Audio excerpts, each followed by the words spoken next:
Welcome, everyone, to another edition of Pants Optional. It's a Pop Cult HQ Zoom interview segment where we chat with comic book industry professionals about their latest projects and get the lowdown, but from the waist up. I'm TahoeJBennett, chief editor and writer at Pop Cult HQ.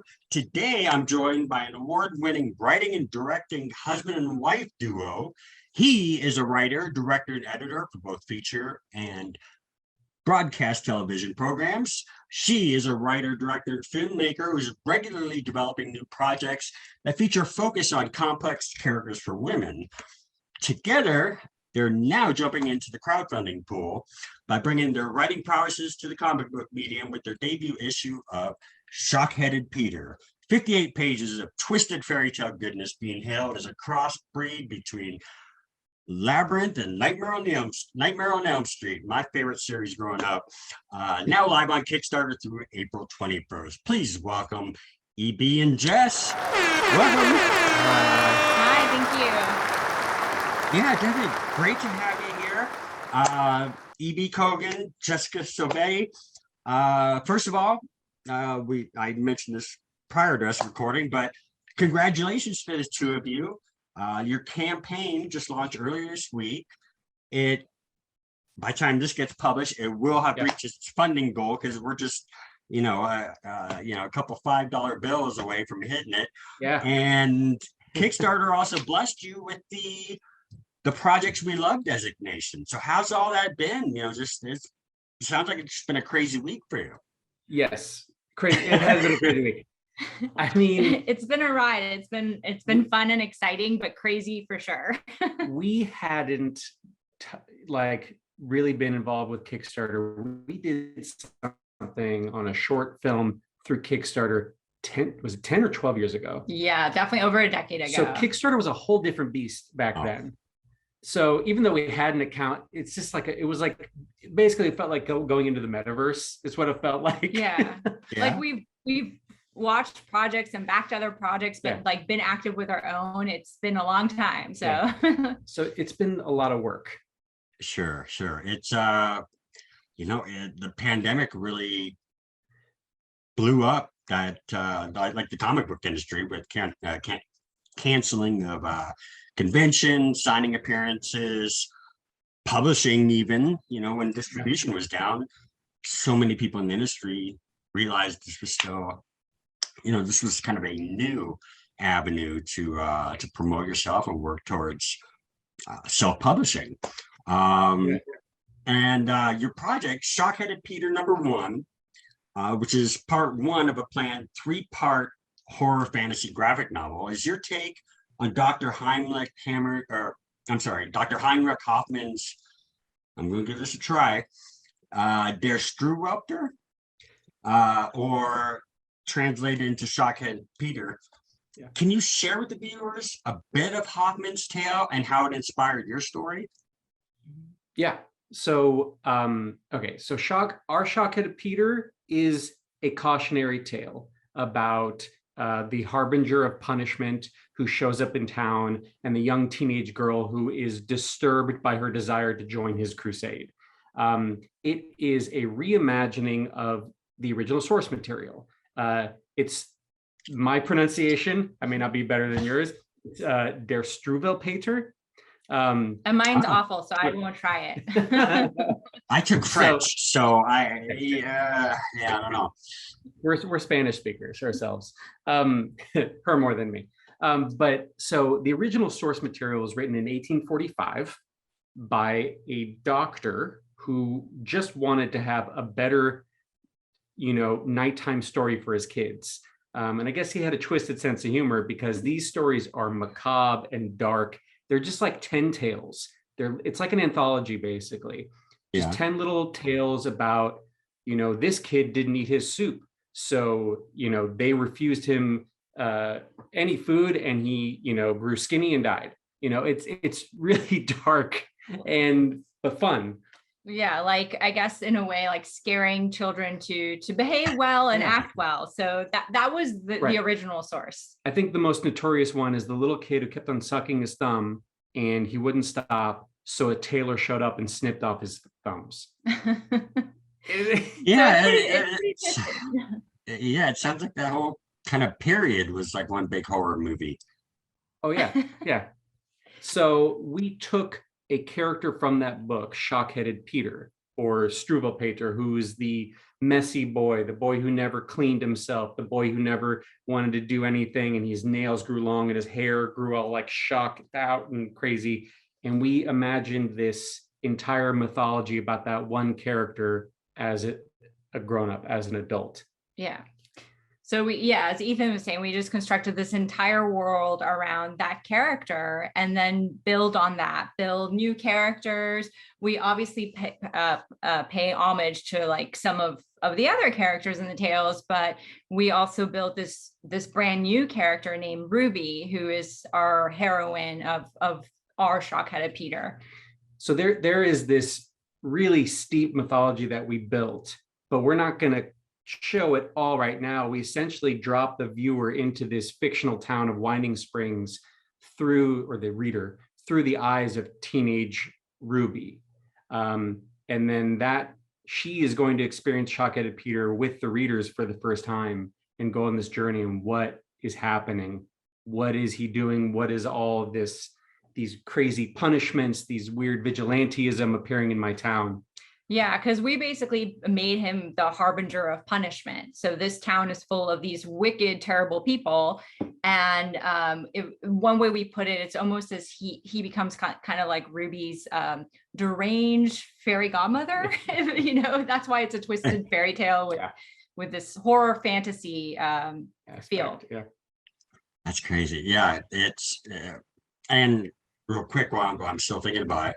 All the backers are going to get their hands on the very first English translations of Hoffman's book.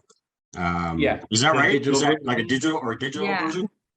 Yeah. We're going to give them. It's like a scanned copy of the original source. Material. One of the earlier. It may not be the very first, but it's one of the first translations because the original book kept on getting reprinted. And at first he wrote it under a pseudonym, and then it just kept on getting bigger and bigger. Yeah. Sure. It's some crazy stuff. And like you said, dark, macabre. Something I'm curious on, and maybe some of our viewers will be as well. Both of you come from film industry, Hollywood, projects along that line. What was it that drew you to bring your story to the comic book medium for Shockheaded Peter? I think one of the things was that it's such a big story. And as we delved into it, the world became larger and larger, and it's so visual. So I think that we would talk to a lot of people and they were like, oh, you should maybe think about this medium. And it's a great way to really show people that universe. I think we look naturally because we came up in film and TV. Our brains started working out this story when it came into our heads, and we were thinking, oh, TV or a film project. And it was just kind of like gestating, right? I guess unbeknownst to us or not, I mean, we had friends, we just didn't know how integrated into the comics world they were until I guess we kind of started talking about this idea. We had little birds tweeting in our heads about like, oh, that could be a really cool comic book. That could be a cool comic book. And it took a long time for us to come to that conclusion, like, oh, this medium, we could give birth to this story this way. And it started getting us really excited. And then we had to do a lot of homework to learn, comic book scripting, talking to artists and. Oh, sure. But I mean, you almost kind of look at it and say, okay, there's panels in comic books aren't much different than storyboarding or, or things like that. So I know there are things that you can instantly draw a connection with, even script writing, and then how does that translate into this different medium now? We talk about it, I think, in a way of like dealing with our artist is almost like the way we would deal with the director of photography on set. That sort of collaboration and that sort of trust. Yeah, and we were so lucky to find our artist Giuseppe Sabe Di Stefano. He's it's an Italian artist who's fantastic. As people will see when they receive their books, and they can see on the Kickstarter the art, some of the sneak peeks. Like, he's just fabulous, and we got really lucky finding him. Oh yeah, we lucked out. Yeah, and He's I like was he was that's actually where I was going with this next question. Because the illustrations are just like insanely cool. I've been racking my brain like all day trying to pinpoint what it reminds me of. It felt kind of like part a Gorillas animation video, with a little bit of Mike Mignola and like Tim Burton Yeah, kind of all throughout. It was just kind of yeah, this, that's really but cool. it's Yeah. just a really cool look, for this darker tale.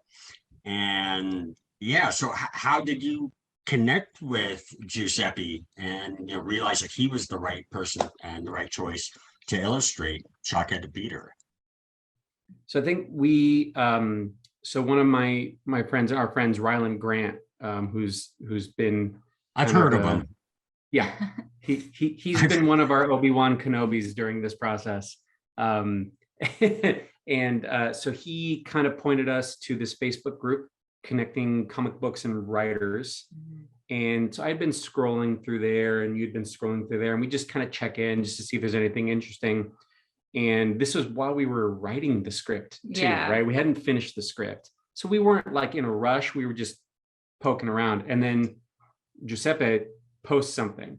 And we later find out that that was like the first time that he posted anything in that group. And we just saw that artwork and we're like, oh, that's Peter, because it's dark, but it's fun.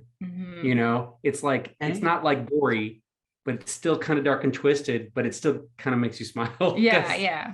Well, The it fun made me aspect. smile. So Man, then we great. just reached out to him. Yeah. That's great. And it's weird how, the age that we're living in, how connections are, you're able to work with creators from anywhere in the world now, and Oh, yeah. it's not, you don't have to live in the same city or anything like that. Yeah. So now this is book one, essentially. Are the other two books, have they been fully scripted, or are they still in process?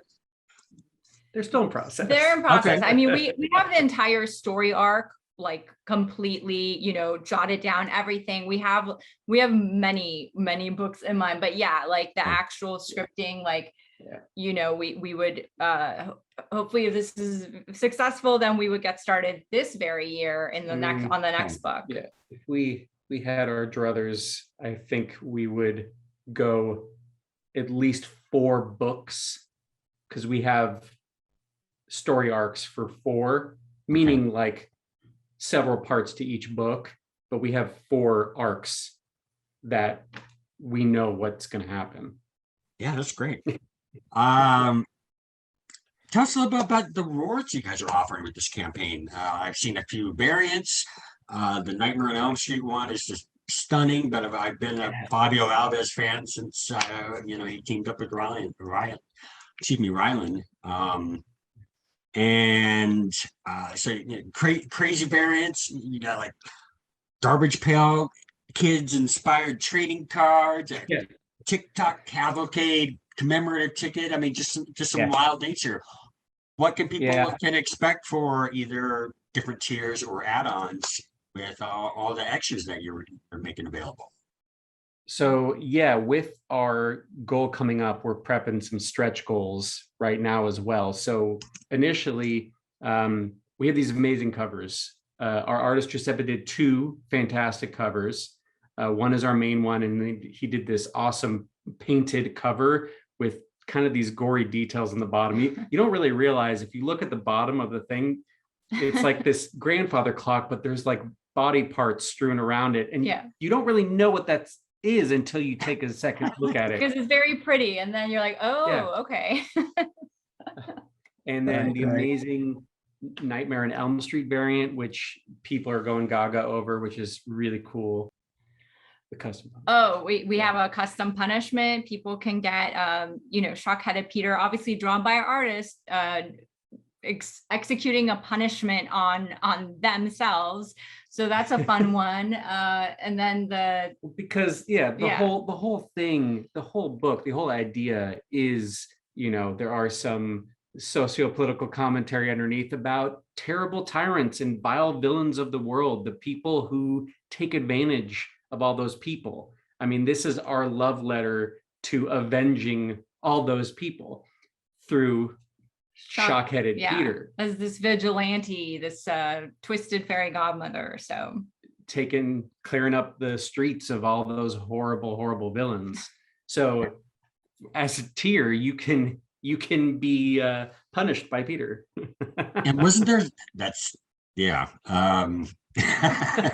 That's definitely an interesting one. And I think, wasn't there something like I don't know if it was targeted towards comic shops where they could be featured in, like a store? you could do a storefront. Yeah, you There can is, have okay. it here where we feature your storefront on Main Street. And the cool thing about that is obviously that yes, it would be in the first book, but Main Street's going to be throughout in a few books. So if your store is there, it's going to continue in the story. So that's a pretty cool one. So you're instant canon. You're part of it. Yeah. And since we have 2 more planned books, we will probably be inclined to create scenes in or around said businesses. Yeah. We already had one planned that we already in our minds were like, okay, I have a scene that's happening in the second part. Yeah, it's That's like cool. another way to integrate. Yeah. And then That's this TikTok cool. cavalcade that we were talking about, that there's also a Yeah. ticket, like that's going to be a big thing also on this Main Street. So Yeah. obviously these businesses are going to be featured there, and yeah, they would take a good, nice part in it. The TikTok cavalcade is like this town's Rose Parade. Okay. I heard that. It looked all fancy like. Hey, I didn't notice anything. Maybe I may have missed it on the campaign. Forgive me if I did. But will these graphic novels fall under your Light and Shadow Pictures brand? Are you creating a comic book publishing arm of it, or how's that working as far as creating and publishing these books?